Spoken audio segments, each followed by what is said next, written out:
I read 6 books in the month of April, and some of them were fantastic, and some of them were tragically horrible. So let's talk about it.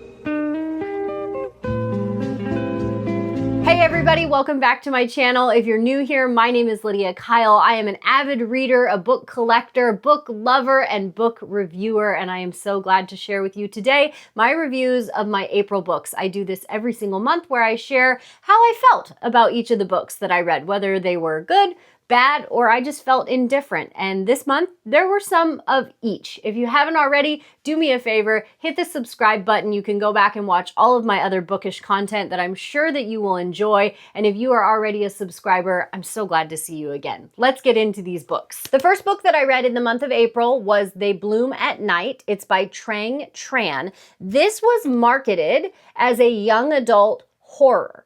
And that's not typically a genre I read, but I chose it for our book club because we were doing sci-fi horror for the month of April. And our book club tries to read things that we wouldn't typically read. Like I would say the majority of the people in our book club would probably lean towards fantasy or romance or historical books. And so every single month I try to do something different so that we get out of our comfort zone. And I run that book club on Instagram. If you're interested, you can go send me a DM there. I can give you all of the information because it is a private book club for women only. But I digress. This was the first book that we read for the month of April. It was marketed as young adult horror. I wish that I liked this book. This book had so much potential, in my opinion, and it just never bloomed.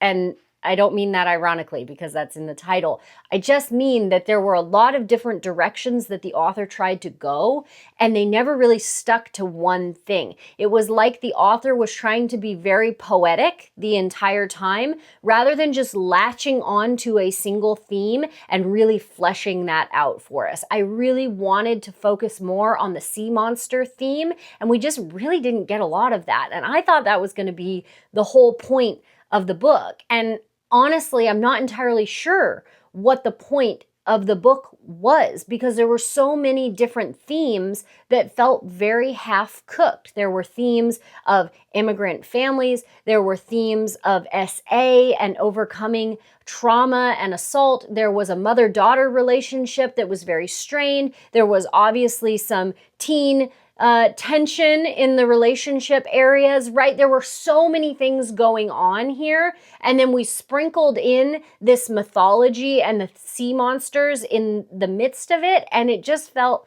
half-cooked, in my opinion. So while I wish that this was a phenomenal book, I really liked the concept. I really liked the ideas. I just didn't like the delivery. Next up, we have The Goblin Emperor by Catherine Addison. This was recommended to me by my friend Bailey, and Bailey never misses. If Bailey recommends a book to me, I'm probably gonna love it. Like I honestly can't think of a single book that she's told me I should read that I haven't loved. This was a love. Oh my goodness. This book, if I had to describe this book to you, and this is gonna sound crazy, okay? If I had to describe this book to you, it's about elves, but it's Regency. So if you had like the elves from Lord of the Rings and then you put them in Bridgerton Regency era, you're going to end up with the Goblin Emperor. I know that sounds crazy. The other crazy thing about this book is really nothing exciting happens. And I loved it. I loved it. This plot is so well done. There doesn't have to be big battles. There doesn't have to be amazing tension and romance. None of those things are in this book. And it is so well written. It is so well developed. The characters are beautiful. The dialogue is fantastic. The world building, mind-blowing. I loved this book. 500 solid pages. I flew through this and I wanted more of it. And I am so excited because she does have another trilogy that's not in this particular book, but it's in the same world. And I'm very, very excited to dive into that trilogy. So The Goblin Emperor by Catherine Addison, I loved it. Next up we have Shield of Sparrows by Devney Perry. And this was an epic disappointment. I honestly don't know what is going on in the romantasy department of publishing houses, but the things that they are publishing just for the sheer sake of calling it romantasy, are you kidding me? I am so grateful that I am lucky to get advanced reader copies from several different publishing houses. A lot of them focus on romantasy. And so I get a lot of romantasy books in the mail as advanced reader copies. When I tell you, 1 out of 5 of them is even worth finishing. This book, the reading level is so low. The plot is half-cooked at best. The characters are a copy and paste from every single romantasy book you've ever read. The enemies to lover trope is so poorly done. The banter is just robotic. The world building feels like you just threw it into a world building generator and mixed it all up and pulled it out and put it in a book. It's just not good. It's not good. I don't understand why we are marketing these types of books to adult readers, because frankly, anybody over a 3rd grade reading level is going to read this and be like, really? Following that up with this book, I don't know how I feel about this book. This is The Trial of the Sun Queen by Nisha Tooley. I don't know how I feel about this, because here's the thing. Is the writing good? No, not really. Is the plot good? Well, it's pretty much Game of Thrones, but in The Bachelor, like the TV series. Okay, so Game of Thrones in The Bachelor. That's this book. But it was still fun to read. That's the difference between this book and Shield of Sparrows. Shield of Sparrows, in my opinion, had nothing going for it. Like, literally nothing. I could not find anything in that book that was redemptive. This book, there were moments where I was going, really, this is juvenile? Or really, this feels like I'm literally watching The Bachelor in a fantasy world. There were moments where I was like, I'm not so sure about this. But I finished this. I didn't love it, but I didn't hate it. So I don't know. Maybe I was just in a different mood when I read this. I would recommend this to people who maybe aren't avid readers. They don't really like a high fantasy or an epic fantasy. They liked Throne of Glass, but like maybe it was a little bit too much of a slow burn for them. I would recommend this to them. However, I'm going to preface this by saying that it's not that great. Next up, we have The Alchemist. I read The Alchemist by Paulo Coelho at least once every 5 years. First time I read it, I was in college. I've read it just about every 5 years, sometimes less. Since then, this book is a beautiful, beautiful journey. And it is very reflective.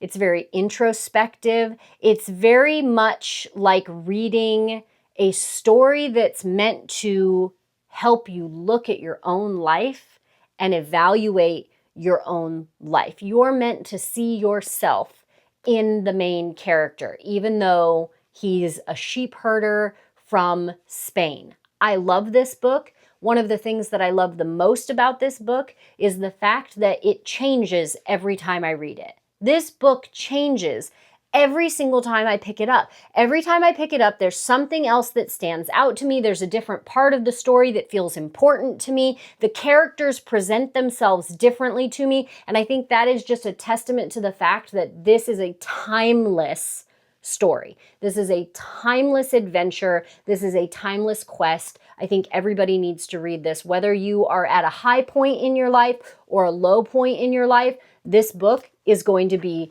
transformational for you. The last book of the month was Wool, which is part of the Silo series by Hugh Howey. This is actually on Apple TV. They made a show out of this, so it sounds familiar to a lot of people, whether they've just seen the commercial or they've actually watched the show, but not very many people know that it's actually a full-blown series. So this is book 1. It's called Wool of the Silo series, okay? This is a science fiction dystopian book.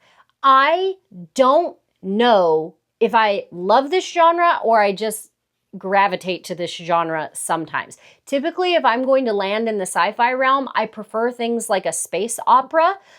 This is more of a grown-up version of Divergent, and I didn't really like Divergent. Now, I did like this. I just didn't get really emotionally attached to anything that was happening in the story. However, there are some conspiracies in here that really gripped my attention. The other thing is the pace of this book. I really liked it. The pace was very, very good. It was fast-paced. You never knew which way the author was going to go. There were some plot twists. There were things that happened that felt like the rug got jerked out from underneath you. It was just at the end of this book, I didn't really feel the inclination to continue reading. However, this is another book that we did for book club, and I was talking to book club. We had our weekly meeting on Sunday, which was a week ago, and I was talking to them, and someone had picked up book 2, and book 2 goes a really different direction that sounded super interesting to me, because in book 1, you have a society that's living underground in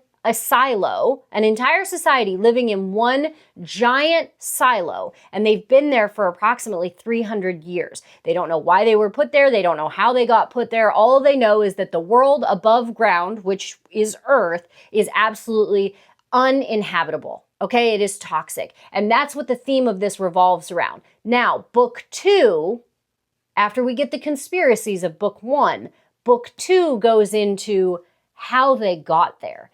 And to me, that actually sounds more interesting. So I'm sure that I will pick up the second book in the Silo series at some point. I just didn't feel inclined to do it right away. But this was a really, really great dystopian science fiction book. Okay, there we have it. Those are the books that I read in the month of April. 6 books. Some were great, some were horrible, some I just wasn't sure how I was supposed to interpret them.